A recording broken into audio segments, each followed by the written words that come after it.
It's simply human nature to ask the question why, and to dig deeper into things that we don't quite understand.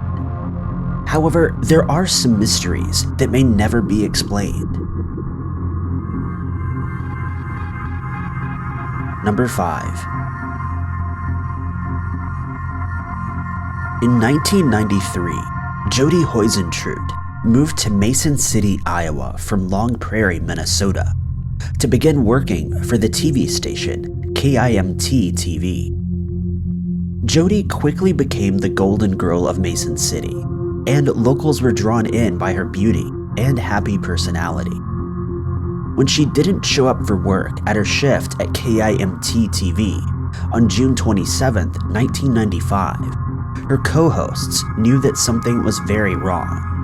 It was incredibly out of character for Jody to miss work without calling in or at least letting them know. According to the website findjody.com, the events of June 27, 1995 unfolded like this. At 3 a.m., Jody was due to arrive at the TV studio to get ready to host the 6 a.m. news. By 4 a.m., she hadn't shown up, prompting her producer, Amy Kunz, to call her and make sure everything was okay. Jody answered the call and apologized for oversleeping, and promised Amy that she would be there in 5 minutes.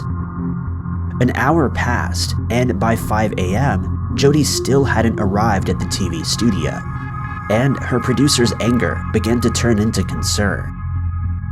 Amy tried once again to call Jody, but this time there was no answer. The show went on without Jody, and at 7:13 a.m., Mason City Police responded to a 911 call requesting a welfare check on Jody at the Keys apartment complex. To the horror of the attending officers, there were obvious signs of a struggle, and Jody's car was still sitting in the parking lot. The officers noticed that there were a pair of drag marks on the pavement and a pair of red high heels, a hairdryer, and a pair of earrings, all belonging to Jody, scattered near her car. They also found a bent car key, which possibly indicated that Jody tried to get into her car, however, was overpowered and forced into another vehicle. Jody's mysterious kidnapping soon made the headlines, and concerned locals of Mason City turned up to help search for the missing TV reporter. Sadly, weeks of searching and following up on leads proved fruitless, and Mason City Police were at a dead end. After interviewing neighbors, they learned that one of them had heard a scream at about 4:30 a.m. A man who lived close to the apartment complex claims that he saw a light-colored van at about 4:30. However, he was unable to provide any further details, such as the make or the registration. 2021 marks the 26th anniversary since Jody Hoenstler mysteriously vanished. There have been no ransom demands and few updates in her case. Her family are now desperate for answers and have placed billboards around Iowa and Minnesota asking for the public's help in her case. Jody Hoenstler is described as a white female with blonde hair and brown eyes. She's 5'4", and if alive today, would be 53 years old. If you have any information, you're asked to contact the Mason City Police Department at 515-421-3636.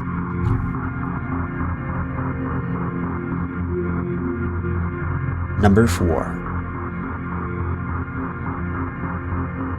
On March 22nd, 1977, Charles Chuck Morgan left his Tucson, Arizona home to drop his daughters off at school. The morning should have been uneventful and ordinarily plain for the Morgan family. However, the series of events that followed would leave both the family and law enforcement with more questions than answers. Chuck, who was 39 years old at the time, was by all accounts a wealthy and successful man. He was the president of an escrow business that provided a steady income for the Morgan family. Everything seemed to be going well for the family. That was until Chuck found himself as a potential witness in a fraud case against a well-known and very powerful crime boss.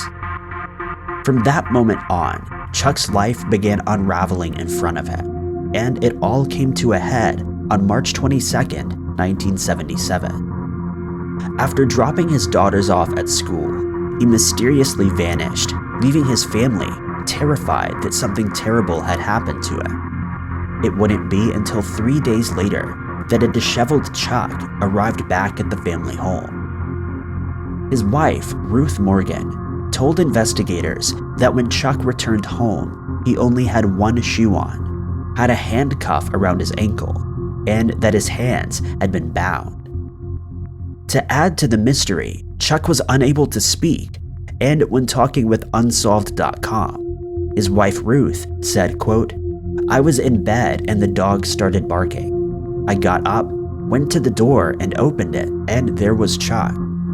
He was missing a shoe and had one plastic handcuff around his ankle and a set around his hands.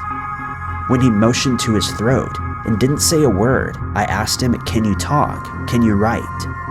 He shook his head yes, so I went in and got a tablet and a pen." He wrote that his throat had been painted with a hallucinogen and that it would drive him insane and destroy his nervous system and kill him. "I wanted to call a doctor and the police, but he was adamant that it would be signing a death warrant for the entire family." Ruth spent the next week nursing Chuck back to health, all while getting details unraveled right in front of her eyes. To her surprise, Chuck began telling her how he was working for the Treasury and was tasked with fighting organized crime. As the days passed, Chuck became increasingly paranoid, telling his family that they had taken his Treasury ID. He also insisted on wearing a bulletproof vest everywhere he went. His strange, paranoid behavior only got worse as the weeks passed by, and then came the crescendo. 2 months after his initial disappearance, Chuck vanished again. This time, Chuck would not return home in one piece. He explained that he had written a letter for his family that explained everything and should only be opened in the event of him going missing. However, that letter has never been recovered. Just 2 days before Chuck's body was discovered, Ruth received a chilling phone call. On the other end of the line was an unidentified woman who said, "Chuck is all right. Ecclesiastes 12, 1-8. Chuck Morgan was found shot once in the back of the head with a $2 bill tucked neatly into his underwear. The note had the word Ecclesiastes 12, 1-8 written on it, along with 7 names. One of Chuck's teeth was later found by his car, carefully wrapped in a handkerchief.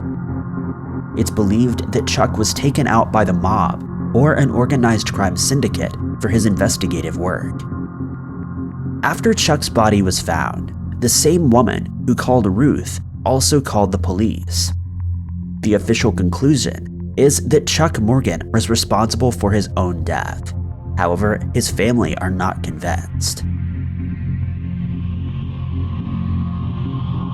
Number 3. Between 1917 and 1928, an epidemic swept across North America, Europe, and India.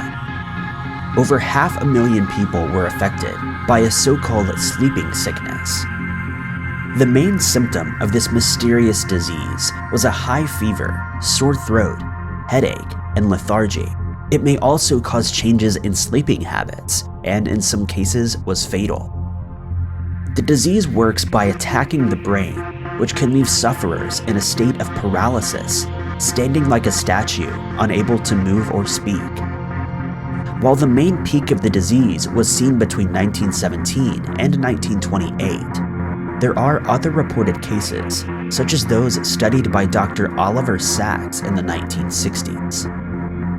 Dr. Sacks worked at the Beth Abram Hospital in New York, studying victims of this disease. He wrote in a research paper, quote, "They would be conscious and aware, yet not fully awake.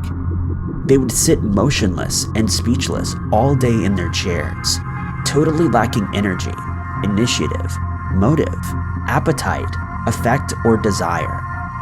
They registered what went on around them without active attention and with profound indifference. They neither conveyed nor felt the feeling of life. They were as insubstantial as ghosts and as passive as zombies." Scientists are still unsure as to the exact cause of sleeping sickness. Some scientists believe that it was caused by a parasite in the brain, while others point to bacteria being responsible. It may take many more years of research until we fully understand this mysterious disease, and until then, its sufferers are left to live out their lives as a living statue.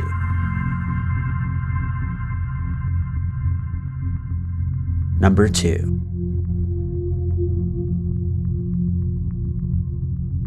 Hidden deep in eastern Siberia lies the second largest man-made hole in the world, located in the small town of Mirny, Russia. This pit has been a constant supply of diamonds, as well as unexplainable events. Before his death in 1953, Joseph Stalin ordered the excavation of Mir mine deep in the east of Siberia.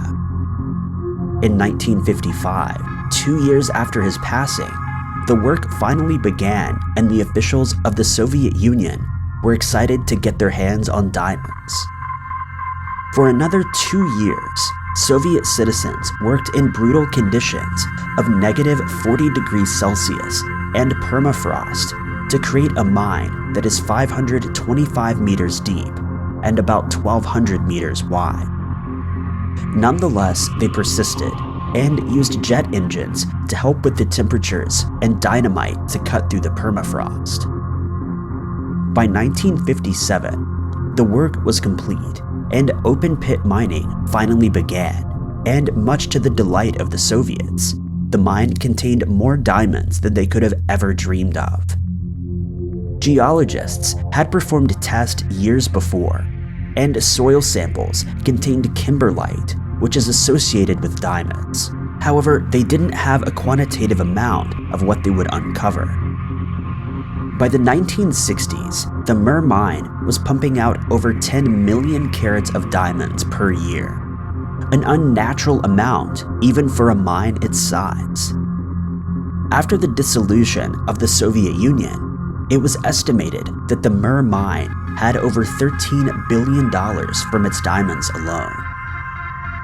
Other countries soon became suspicious at the amount of gem-quality diamonds the Mir mine was producing, as the Soviet Union claimed that 20% of all diamonds mined were gem quality.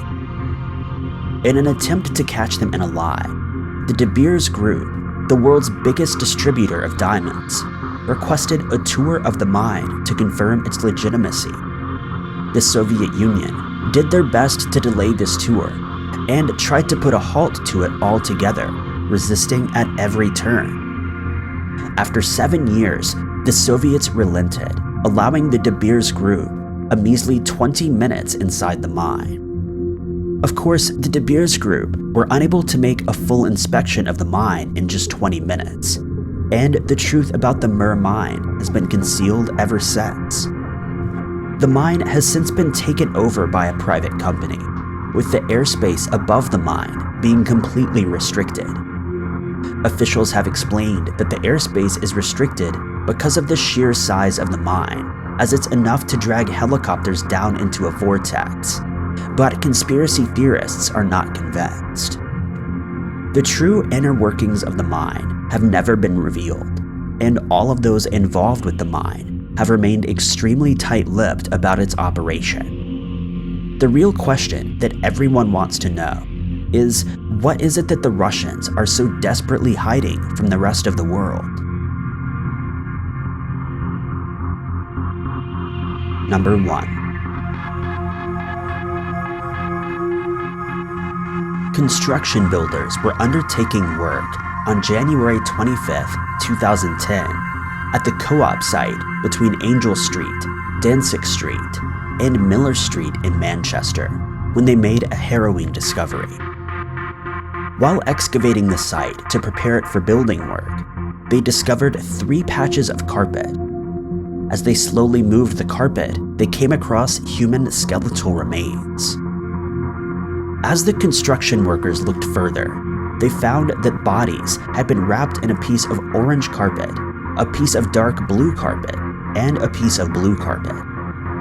One of these pieces was later determined to have been cut out of a Ford Cortina, where the gear stick sits. By 3:50 p.m., the Greater Manchester Police were called out and attended the scene. The coroner estimated that the remains belonged to a woman between the ages of 18 and 35.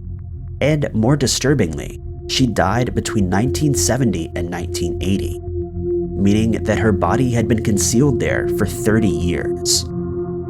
The woman had suffered a broken neck, clavicle, and jaw, and the coroner concluded that she'd been the victim of homicide. Further examinations by forensic investigators revealed that the woman was either European, Indian, or Middle Eastern, and had numerous fillings as well as missing upper right teeth, which would have been noticeable if she smiled. It wasn't just her teeth that were distinctive though. She was found wearing a blue jumper, black court shoes, and a pinafore dress with the unusual 1970s pattern on it.